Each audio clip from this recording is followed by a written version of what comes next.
네, 대만 전쟁이 최근에 아주 그 이슈로 부각되고 있습니다. 관련돼서 이제 한국 전쟁과 파급될 것인가 이런 것들을 한번 보겠습니다. 첫 번째는 이제 러우 전쟁에서 미국이 이 재미를 봤다고 볼 수 있겠죠. 그렇다면 러우 전쟁을 통해서 러시아에게 타격을 입었다고 미국이 이제 성공했다고 볼 때, 그러면 대만 전쟁을 통해서 마찬가지로 그 중국에게 타격을 입힐 것인가 이런 것들을 고민할 겁니다. 어쨌든 최소한 우크라이나 전쟁이 지속되고 있는 조건에서는 아마 이제 대만에서 미국이 도발하기는 쉽지 않을 거다.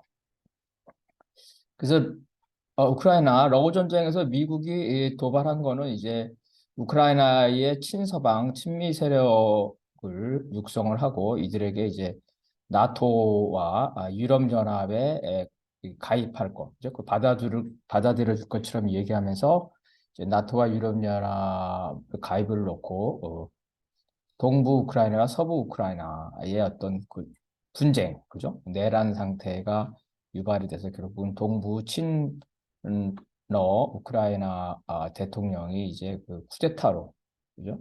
축출이 되면서 결국은 우크라이나 동부에서 내전이 발생했는데 이러한 식으로 마찬가지로 이제 중국도 중국과 대만을 이러한 그 내전 형태로 가기 위한 그러한 것들을 할 것이냐의 문제이겠습니다.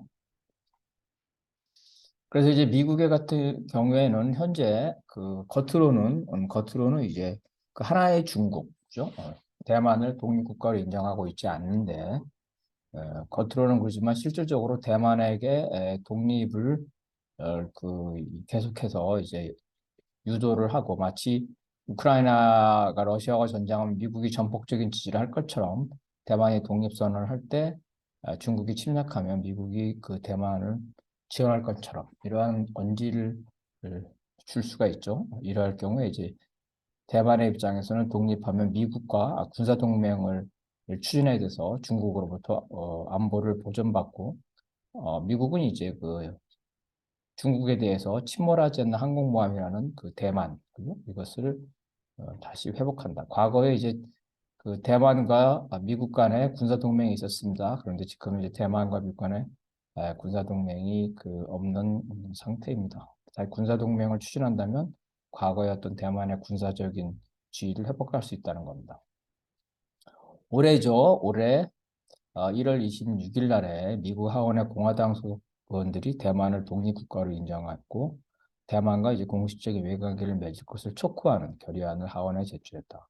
대만이 독립국가가 되는 순간 대만과 미국의 군사 동맹은 뭐 거의 그 확실하다고 볼 수 있겠습니다. 따라서 중국은 이제 대만의 독립 선언 자체는 이제 그 중국 자체가 분열되고 중국의 코앞에 미군이 주둔할 수 있기 때문에 전쟁을 불사하겠다는 게 현재 중국의 이제 공식적인 입장입니다.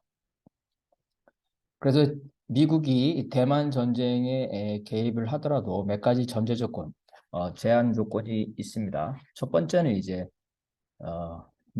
미국은 중국과 전면전을 할 생각이 없죠. 다시 말해서 전면전이라 한다면 미국 본토에 대한 공격과 중국 본토에 대한 공격이죠. 양국이 핵무기를 가지고 있기 때문에 전면전은 이제 그 전략적 핵무기의 사용 가능성이 높기 때문에 중국의 본토와 미국의 본토로 전쟁이 확대되는 것을 차단한다는 겁니다. 여기서 이제 미국의 본토로 한다면 괌을 제외한 하와이나 본토를 말하는 거고 중국의 본토로 한다면 이 중국의 연안 지역이죠. 연안 지역을 제외. 이 연안 지역은 전쟁에 피해를 입을 수밖에 없는데 이 연안 지역을 제외한 여기 뭐 북경이라든지 이런 다른 중국의 내부 지역을 말합니다. 거기에 대한 전쟁을 확산되는 것은 차단하겠다는 겁니다. 당연히 이제 핵전쟁을 차단하는데 다만 이 핵전쟁은 두 가지로 볼 수 있겠습니다. 전술핵.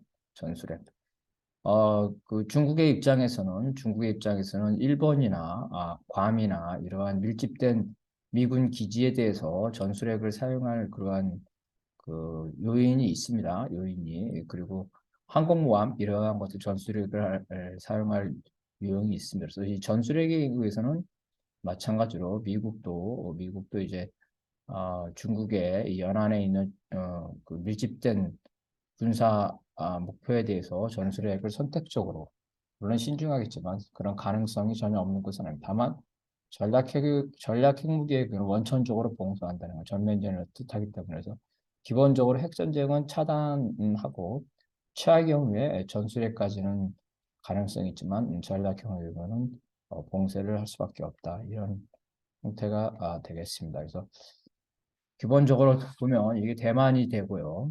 대만이 되고 이 대만 바로 앞에 이 앞에 이제 그 대만에서 50km 되는 전략적 요충지 평후라고 하나요? 여기 섬이 있고 전쟁이 일어나면 이제 그 필리핀은 이제 중립 형태이기 때문에 괌이죠.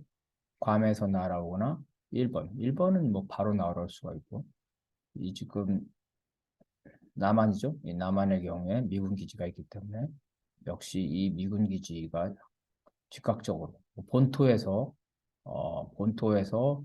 뭐 하와이나 본토에서 미군 병력이 증원되기 전에 이 대만을 긴급하게 지원해야 되는데 결국은 이 괌이나 일본이나 한국이 연루될 수밖에 없고 일본은 저기 그 뒤에 나오는데 여기 호주 있습니다. 호주 북부의 루손이라든지 이런 데서 미국의 전략 무기가 지원될 가능성이 높다. 그래서 결국은 전쟁은 대만을 중심으로 하지만은 확전이 된다면 일본이나 괌 나아가서 이제 호주까지도 가능성이 있다고 볼 수가 있겠습니다. 네.